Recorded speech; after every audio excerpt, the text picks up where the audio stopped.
नाज़रीन अस्सलाम वालेकुम। जेड न्यूज़ के खबरनामे में आपका इस्तकबाल है। मैं सलमान खान। तफसीली खबरों से पहले सुर्खियों पर नज़र डालते हैं।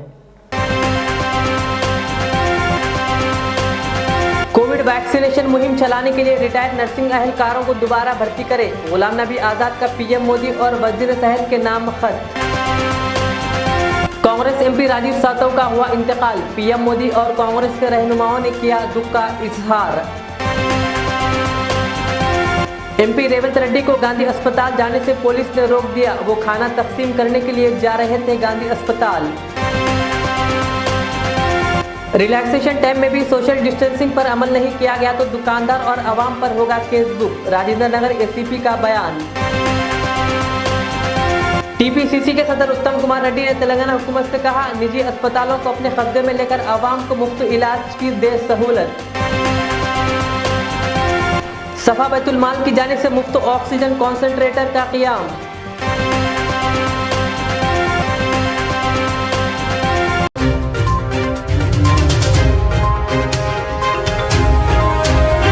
अब पेश है खबरों की तफसील। कांग्रेस के सीनियर रहनुमा गुलाम नबी आज़ाद ने हफ्ते को कोविड-19 वैक्सीनों की पैदावार बढ़ाने के लिए बड़ी दवासाज कंपनियों की मदद लेने और मुल्क भर में वैक्सीनेशन मुहिम चलाने के लिए हाल ही में रिटायर हुए नर्सिंग और मेडिकल अहलकारों को दोबारा भर्ती करने की तजवीज़ दी है। उन्होंने हफ्ते के रोज़ वज़ीर आज़म नरेंद्र मोदी और मरकज़ी वज़ीर सेहत हर्षवर्धन को लिखे गए ख़त में कुछ तजावीज़ पेश की और उम्मीद की कि इन मशवरों पर एक मुस्बित रवैये के साथ गौर किया जाए।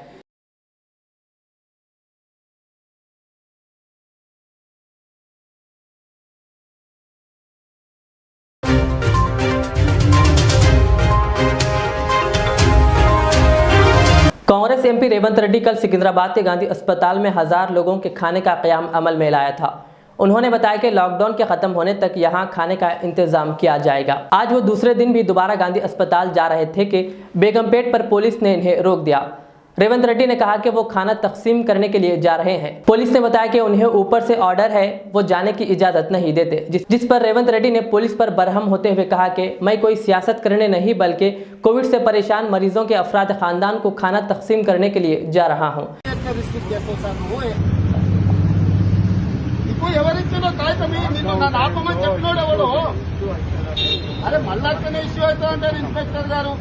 ఏమన్నా మీరు ఏమైనా హోస్లుంటే మాట్లాడుతున్నా ప్రభుత్వము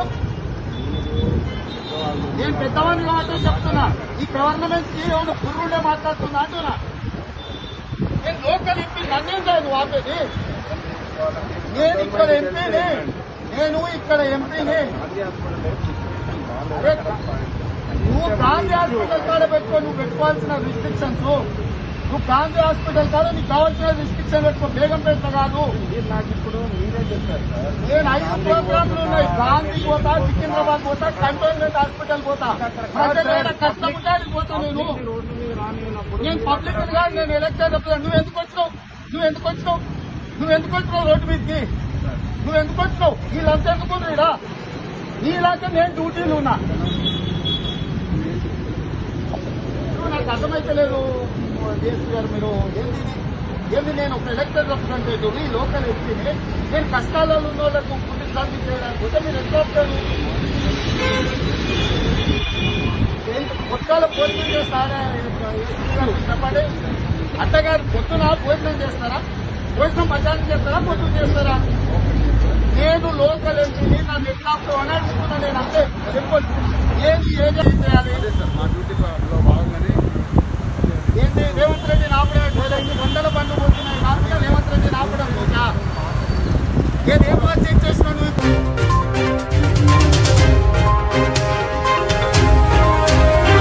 सैबराबाद कमिश्नर वीसी सज्जनार ने लॉकडाउन के अमल दरामद का आज 5वें दिन भी दौरा करते हुए जायजा लिया। उन्होंने सुचित्रा अल्वाल आईजी मुजस्समा गोलनाका एक स्रोत समेत दिगर मुकामात का दौरा किया। कमिश्नर ने फील्ड लेवल पुलिस अफसरान के साथ वक्त गुजारा और सड़कों पर चेक पोस्टों पर उनके काम की निगरानी की।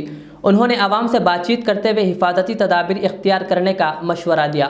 उन्होंने ज़ाती तौर पर गाड़ियों की नकल व हरकत पर नज़र रखी और दूसरे अफसरान के साथ चेकिंग में हिस्सा लिया। कमिश्नर ने लोगों को वबाई बीमारी की दूसरी लहर के दौरान लापरवाही न बरतने का मशवरा दिया। उन्होंने शहरी जो हंगामी खिदमात मुंतकिल कर रहे हैं और लॉकडाउन पर सख्ती से अमल दरामद को यकीनी बनाने के लिए पुलिस एहलकारों की काविशों को भी सराहा। कमिश्नर ने शहरियों से अपील की कि वो आने वाले दिनों में भी सरकारी अहकामात का एहतराम करते हुए इसी खुशी को बरकरार रखें ताकि इससे वबाई अमराज के मजीद फैलाव पर कामयाब रोकथाम में मदद मिले। इस दौरान पुलिस के आला अफसरान व दीगर मौजूद थे।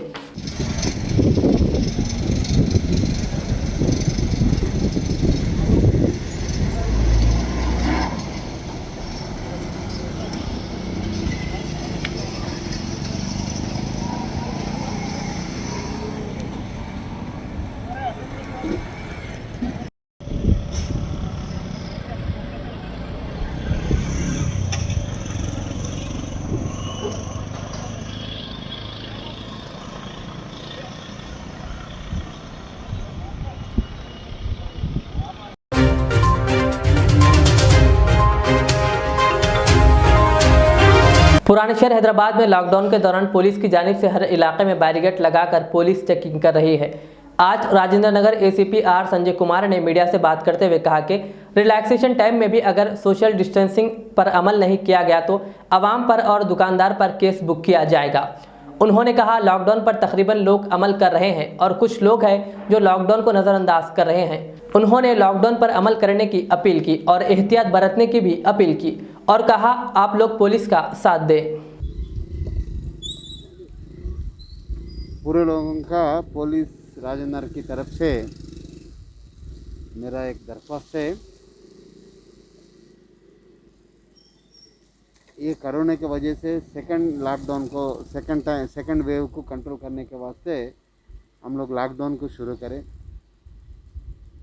पब्लिक में प्रॉब्लम नहीं होना, पब्लिक को बोलकर थोड़ा 6 बजे से 10 बजे तक रिलैक्सेशन दिया, मगर रिलैक्सेशन के मतलब ये नहीं है कहीं भी फिर सकते बोलकर नहीं है। क्यों बोलो तो आप लोग सोचना चाहिए, क्यों बोलो तो ये लॉकडाउन क्यों रखे, आपके वास्ते रखिए, आपकी हेल्थ के वास्ते रखिए।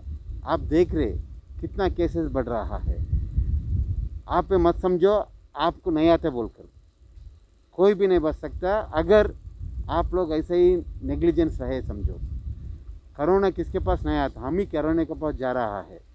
इसलिए वो लॉकडाउन के वजह से 6 से 10 बजे तक वो टाइम पे भी सोशल डिस्टेंस में जाके क्या क्या नेसेसरी है, क्या क्या एसेंशियल्स है वो ख़रीदना चाहिए।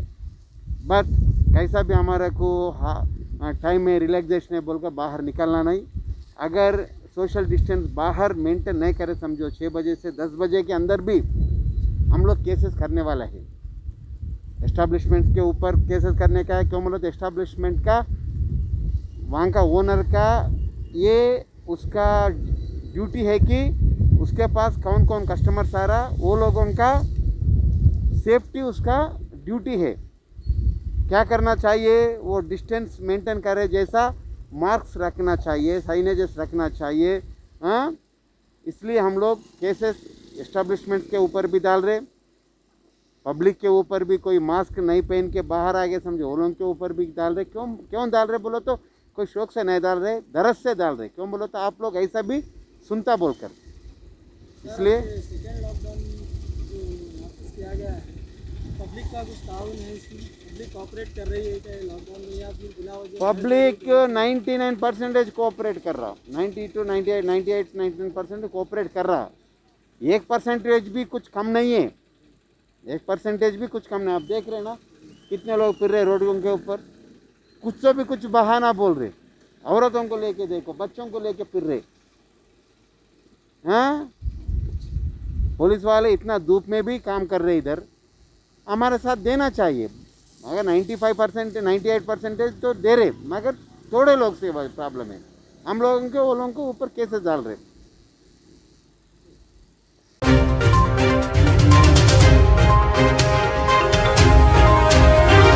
महाराष्ट्र के कांग्रेस से रुकने पार्लियामेंट राजीव सातव का कोरोना वायरस से इंतकाल हो गया। वो 46 साल के थे। कुछ रोज कबल वो कोरोना से शिफा याब हुए थे, ताहम तबीयत बिगड़ने के बाद अस्पताल में इन्हें वेंटिलेटर पर रखा गया था। कांग्रेस लीडर राहुल गांधी के करीबी माने जाने वाले राजीव सातव 22 अप्रैल को कोरोना वायरस से मुतासिर हुए थे। बाद में वो एक और वायरल इन्फेक्शन का शिकार हो गए और इनकी हालत नाजुक बनी हुई थी। आज उनका इंतकाल हो गया। इनका जाना कांग्रेस के लिए बड़ा झटका है। पीएम मोदी और कांग्रेस के तमाम लीडरान इनके इंतकाल पर दुख का इजहार किया।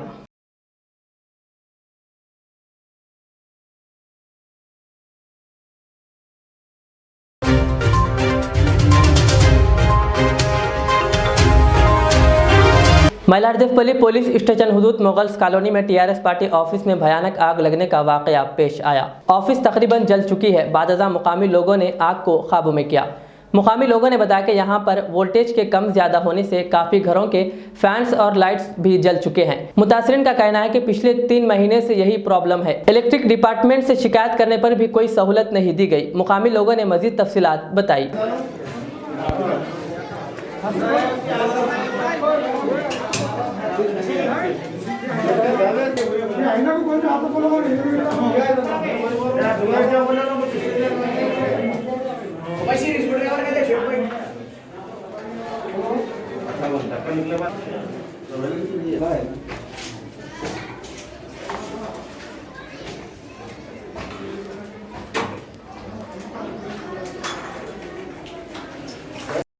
आज मुगल्स कॉलोनी मइलार्देपल्ली में टीआरएस का ऑफिस है।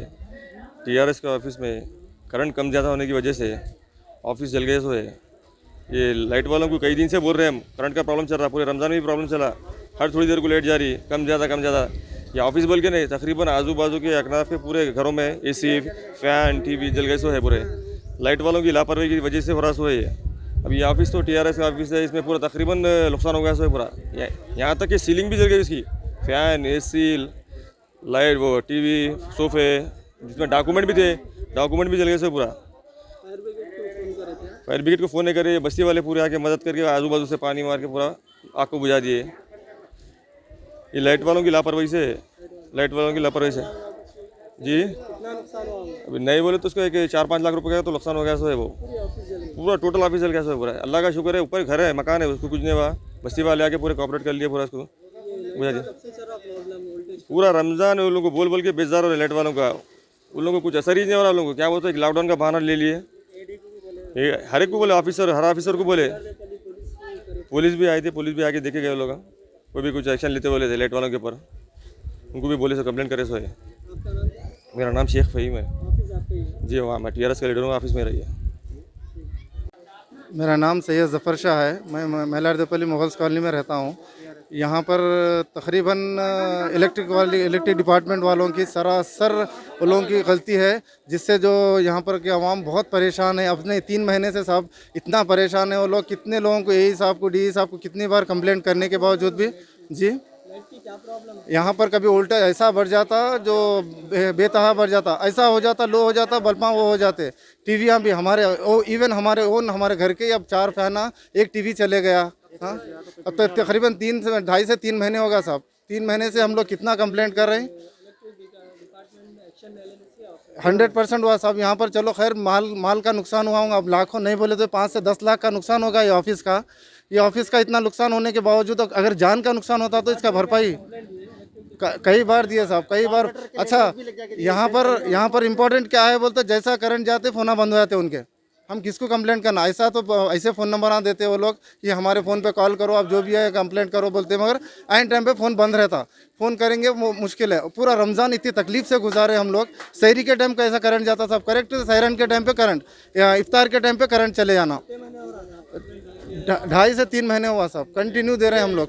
मैं अकेला भी नहीं, पूरे हमारे जितने भी बस्ती के हैं मुगल्स कॉलोनी के सब लोग, कारपोरेटर साहब के, एमएलए साहब को, सबके, एमएलए साहब का भी दिए, सबका दिए, मगर कोई रेस्पॉन्स नहीं दे रहे। वो लोग लापरवाही उनकी, बस कुछ भी नहीं। क्या बोलते आए गलियों में फिर ले रहे हैं, ऐसा राउंड मार के चले जा रहे हैं, बस उतना ही। बस क्या बोलते कहाँ पर कमीशन मिलता बस वो देख रहे हैं वो लोग। यही है वो लोग का। इस पे आप लोग अपनी तरफ से भी ज़रा कुछ अपील कीजिए ज़रा, कि अब तो भी कम से कम आँख खोले। हाँ, यहाँ पर अगर जानी नुकसान होता तो इसके जिम्मेदार कौन होते थे? अब ये नुकसान का कौन भरपाई करेगा बोलिए आप? लाखों का नुकसान होगा यहाँ पर। हाँ, उसका नुकसान कौन करेगा? घर में और कई लोग भी हैं, वो लोग को भी कुछ नुकसान होता तो कौन देते थे बोलिए आप? हाँ, अब इसका जिम्मेदार पूरा कंप्लीट इलेक्ट्रिक डिपार्टमेंट है साहब। इसके ऊपर हम पूरे बस्ती वाले तनकीद कर रहे हैं हम इनके ऊपर। पूरे घरों के बाहर निकल गया, करंट का उतना दहशत हो गया। एक हमारे घर में नहीं, सभी के घर में एक दहशत हो गया, ये करंट में क्या होगा बस पूरी बस्ती परेशान है साहब। खंबे नहीं है, वो नहीं है, 3 फेज करंट नहीं है, यहाँ जाके जरा आके देखो बोलो। देखिए आप, स्पेशली डी साहब, ए साहब, आप लोग जो भी है आप लोग आइए, एससी साहब भी आइए, आके आप लोग ज़रा एक बार बस्ती में राउंड करिए, खंभों की हालत देखिए, यहाँ पर क्या हाल में खंभे, पूरे खंभे लेटे हुए, कब गिरते कब किसको नहीं मालूम, घरों पे नहीं किसी पे नहीं है साहब, कोसा वायर कब गिरता नहीं मालूम आपको। कल केबल भी देखिए आप, पूरे घरों के ऊपर से चले जा रहे हैं। एटलीस्ट देखिए आप, एटलीस्ट वायरिंग तो सीधी करना चाहिए ना वो लोग इस।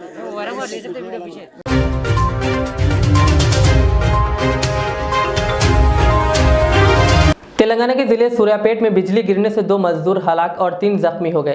ये वाकया जिला के लिंगमपल्ली गांव में उस वक्त पेश आया जब ये मजदूर खेत में काम कर रहे थे। इस वाकये में जख्मी मजदूरों को इलाज के लिए सरकारी अस्पताल मुंतकिल कर दिया गया।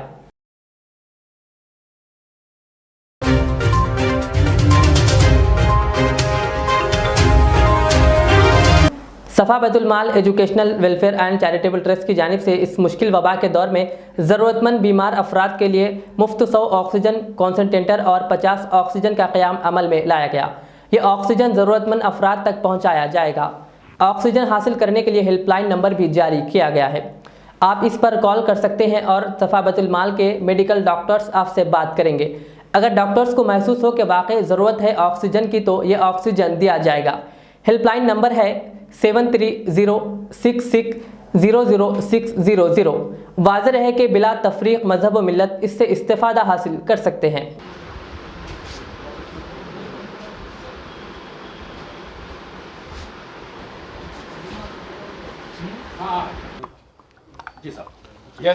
जी, ऐसे मरीज़ जिनको ऑक्सीजन की ज़रूरत है, जिनका ऑक्सीजन लेवल कम हो रहा है, सफ़ा बैतुल माल की जानिब से ये कंसनट्रेटर और ऑक्सीजन सिलेंडर्स प्रोवाइड किए जा रहे हैं। जिनको ज़रूरत है वो इस नंबर पे कॉल करें 7306600600 7306600600। ये हमारा हेल्पलाइन नंबर है। इस पे कॉल करेंगे तो हमारी मेडिकल हेल्पलाइन जो है उसके ज़िम्मेदारान मरीज़ से या उनके रिश्तेदारों से बात करेंगे, फिर उनकी कंडीशन कैसी है, उनका सैचुरेशन क्या है, उनको ज़रूरत है तो ये कंसनट्रेटर प्रोवाइड किया जाएगा विदाउट किसी डिपॉज़िट के। हमारा डॉक्टर ये महसूस करना कि उनको ज़रूरत है तो वो यहाँ से ये ले जा सकते हैं, इस्तेमाल कर सकते हैं। इस्तेमाल के बाद अच्छे होने के बाद फिर ये इदारे को वापस कर देंगे। तो फिर जिन मरीज़ों को ज़रूरत है वो इनको ये फ़राहम किया जाएगा। इसमें किसी मज़हब की बुनियाद पे नहीं है, इंसानियत की बुनियाद पे। कोई भी मज़हब का मानने वाला हो, वो बीमार हो तो वो हमें कॉल कर सकता है, हमारे पास अवेलेबल है तो हम उसको ये फ़राहम करेंगे। Number repeat 7306600600 7306600600। Betul Maal educational welfare and charitable trust जो कि 5 उलमाए किराम जो ट्रस्टियान हैं उनकी निगरानी में गुज़िश्ता 15 साल से खिदमत खल्क़ में मसरूफ़ है, जो बिला लिहाज़ मज़हब मिल्लत है। इंसानियत की बुनियाद पर जो खिदमत की जाती है मुख्तलिफ़ मराहिल में, अल्हम्दुलिल्लाह ये एक मिसाली तंजीम है। जैसे कि आप जानते हैं कि कोविड-19 के मौके पर सफ़ा बैतुल माल ने मुख्तलिफ़ किस्म की खिदमात की, मेडिकल हेल्पलाइन का मसला हो, एम्बुलेंस की सर्विस हो, और इसी तरीके से जो हॉस्पिटल्स में पेशेंट्स के लिए ऑक्सीजन सिलेंडर्स की फराहमी हो। ये जो आप देख रहे हैं कि कॉन्सनट्रेटर्स हैं और ऑक्सीजन सिलेंडर्स हैं, 100 कॉन्सनट्रेटर्स हैं और 50 सिलेंडर्स जो लॉन्च किए जा रहे हैं आज। ये इस ज़रूरत की बुनियाद पर कि जैसा कि आप जानते हैं कि बहुत से पेशेंट्स मुतासिर हैं और जिनको ऑक्सीजन की शदीद ज़रूरत है, फ्री अल्हम्दुलिल्लाह ये दिया जाएगा, जबकि डॉक्टर की तरफ से रहनुमाई हो और उनके घरों तक ये पहुंचाया जाएगा उनका आईडी लेकर। उसमें कोई अमानत रखने का वगैरह कोई मामला नहीं है। जब तक हमारे पास से हम देते रहेंगे, इसलिए कि ज़रूरत में इतने ज़्यादा हैं कि हम उनकी पूरी ज़रूरत को पूरा नहीं कर सकते। हमारा इदारा अपनी वसात के बकदर कर रहा है और अल्हम्दुलिल्लाह 72 लाख रुपए मालियती ये कॉन्सनट्रेटर्स और ऑक्सीजन सिलेंडर यहाँ मौजूद हैं जो आप देख रहे हैं। और हम अहले खैर से दरख्वास्त करते हैं कि मज़ीद ताउन इस सिलसिले में करें ताकि हम और आगे बढ़कर अहले खैर के ताउन से बीमार जो हैं, गरीब भी हैं और बीमार भी हैं, उनका ताउन कर सकें। नहीं आप मौलाना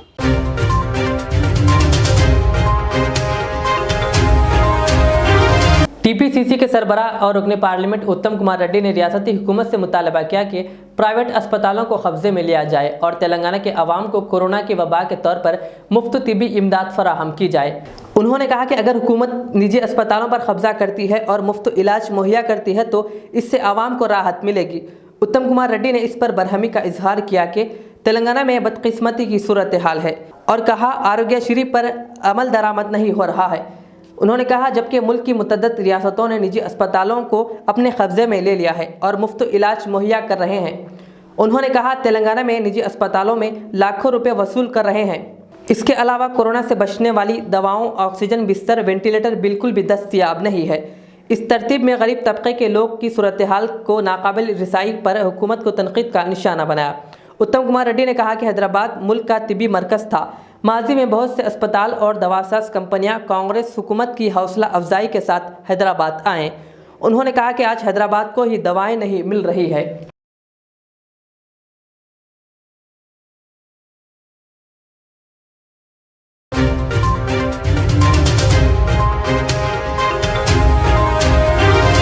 उस्मान नगर वार्ड नंबर 7 मस्जिद खालिद बिन वलीद में ड्रेनेज का पानी जा रहा है। मुकामी लोगों के मुताबिक 10 मिनट बारिश होने पर ड्रेनेज का गंदा पानी मस्जिद में दाखिल हो जाता है। मुकामी लोगों ने बताया कि लीडर्स आते हैं, देखते हैं, पर अभी तक कोई काम नहीं किया गया। हाल देखिए मस्जिद का किस तरह पानी जमा हुआ है। हालांकि मुस्लिम लीडर्स हैं मगर इस पर कोई तवज्जो नहीं दे रहे हैं। अस्सलामु अलैकुम व रहमतुल्लाहि व बरकातुहू। ये मस्जिद खालिद बिन वलीद अहले सुन्नत वल जमात की है। रात के 3:27 हो रहे हैं। 10 मिनट की बारिश आने की वजह से मस्जिद में मैनुअल से गटरों का पानी मस्जिद के अंदर आ गया है और भर गया है। देखिए आने के लिए कोई रास्ता नहीं है, एक ये रास्ता है, इसमें भी पानी आ गया है। मेन ये रास्ता है तो इसमें भी बहुत ज़्यादा पानी आ गया है, कोई रास्ता नहीं है। और रमज़ान बात का महीना है और ये वज़ू खाना बन रहा है और ये पहले का वज़ू खाना है, इसमें भी पानी आ गया है। आप लोग देख रहे हैं, हर किसी को बोला जा रहा है, वीडियो दिखाया जा रहा है, लेकिन इस मामलात के लिए कोई काम नहीं हो रही है। आप लोगों से बराए मेहरबानी गुजारिश ये है कि आप लोग अल्लाह के घर के लिए, किसी के लिए नहीं, अल्लाह के घर के लिए इस काम को अगर कर देंगे तो बराए मेहरबानी होगी।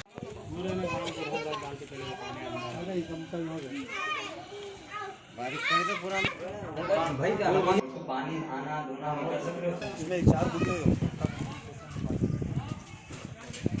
घर में तो जरा आए।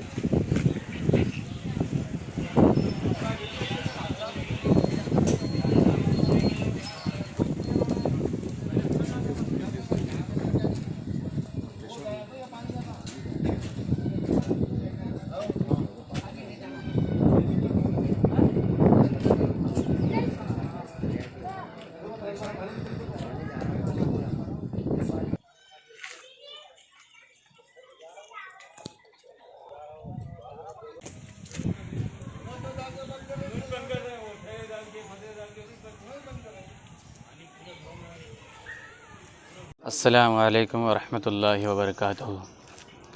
हम तमामी हज़रात यहाँ हाज़िर है इसलिए कि हम लोगों के ऊपर बहुत सारी परेशानियाँ हैं, तो आप लोगों को ये दिखाना चाह रहे हैं हम लोग के ऊपर क्या परेशानी है। और ये अल्लाह के घर के सामने हम लोग खड़े हैं।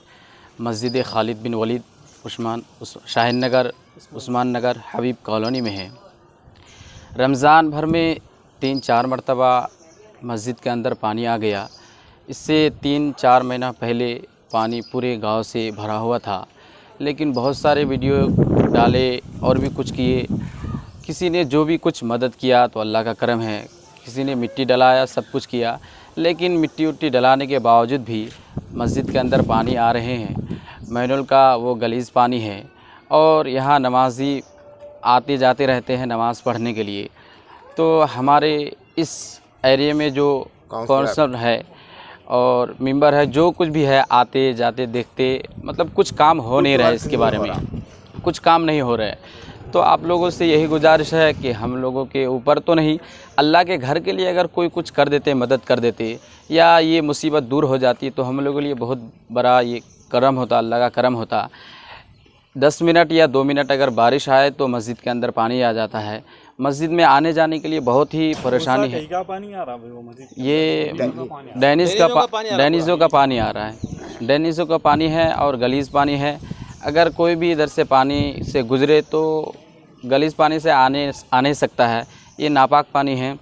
और उसके बाद ये है कि किसी को भी आके अगर यहाँ के कॉर्पोरेशन को बुला के या मेंबर या कोई भी किसी को भी लाके अगर दिखा रहे हैं तो कोई काम नहीं कर रहे हैं। सब जने गाँव वाले बोल भी रहे हैं और कुछ काम नहीं हो रहे हैं। बहुत मीडिया वाले आ रहे हैं, वीडियोस डाल रहे हैं, कोई देख रहे हैं, लेकिन कुछ इस पर अमल नहीं हो रही है। ये कब से है प्रॉब्लम आप लोगों को? कम से कम 2 महीने होगा साहब।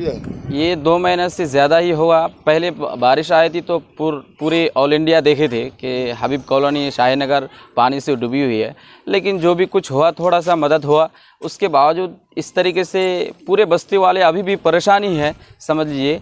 और ये तो मस्जिद के लिए ज़्यादा परेशानी हो रही है। तो आप लोगों से यही गुजारिश है कि अल्लाह के घर के लिए अगर कुछ कोई कर देता, मदद कर देता, या कौंसलर या कोई मेंबर वगैरह कुछ आके यहाँ देख लेते, काम कर देते। यहाँ रास्ते में अभी आपको दिखाया जाएगा, रास्ते में एक महीना से ज़्यादा हो गया है, वो ड्रेनेज का पानी गरे खुद के जा नहीं रहा है, तो उसमें जाम हो गया है, पानी से भरा हुआ रहता है। नमाजी आने जाने में बहुत मुश्किल हो रही है। ना मासूम बच्चे गिर के मर।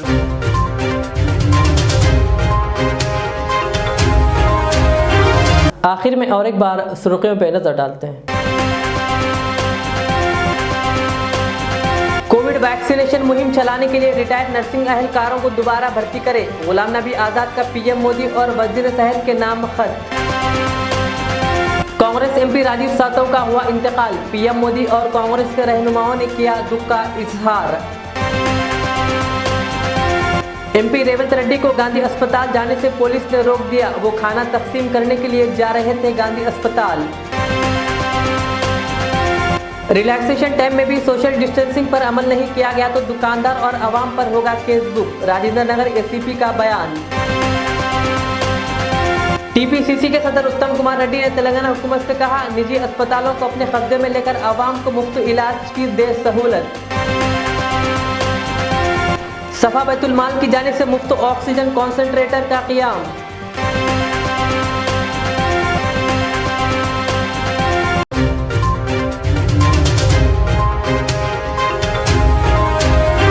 ये थी आज की दिन भर की हमारी खबरें। मुझे इजाज़त दीजिए। हमारे जेड चैनल को यूट्यूब पर सब्सक्राइब, फेसबुक पर लाइक शेयर ज़रूर करें। अल्लाह हाफिज़। रियाज इस्लामिक स्कूल तालीमी मैदान में एक नया इनकलाब, इस्लामिक और मॉडर्न एजुकेशन की अजीम दरसगाह। 23 साल तजुर्बे के बाद तलबा और तालिबात के लिए रियाज इस्लामिक स्कूल पेश करता है हिफ्ज़ कुरान, नाज़िरा कुरान, क़ायदे के अलावा नर्सरी ता 10वीं जमात तक की तालीम का बेहतरीन नज़्म। बच्चों के लिए हॉस्टल की सहूलत, मुस्तहिक़ तलबा के लिए खुसूसी रियायत, तलबा और तालिबात के लिए अलहदा क्लासेस के माकूल नज़्म, खुसूसी computer classes, hardware and software training. बच्चों में तहरीरी और तकरीरी सलाहियतों को उजागर करने के लिए हफ्तावारी प्रोग्राम, काबिल और मुशफ़िक़ असातिज़ा इकराम की निगरानी में बेहतरीन तालीम नज़्म। सुबह 8 बजे तक शाम 4:30 बजे दाखिले जारी हैं, उजलत कीजिए। Riyaz Islamic school, opposite lane, new SR petrol pump, Vattapally, Hyderabad. Al Riyaz tours and travels Najd Riyaz health care clinic, Mustafa Nagar, Falaknuma, Hyderabad. Air ticketing international और domestic, visa endorsement, immigration, passport दाखिल करने में ताउन, विजिट वीजा और उम्रा वीजा के लिए हमसे रब्त करें। वेस्टर्न यूनियन और मनीग्राम के साथ साथ दीगर सहूलियात भी मौजूद। Proprietor Mohammad Riyaz Ahmad, Al Riyaz tours and travels. खिदमत का मौका दें, आपका इत्मीनान हमारी कामयाबी।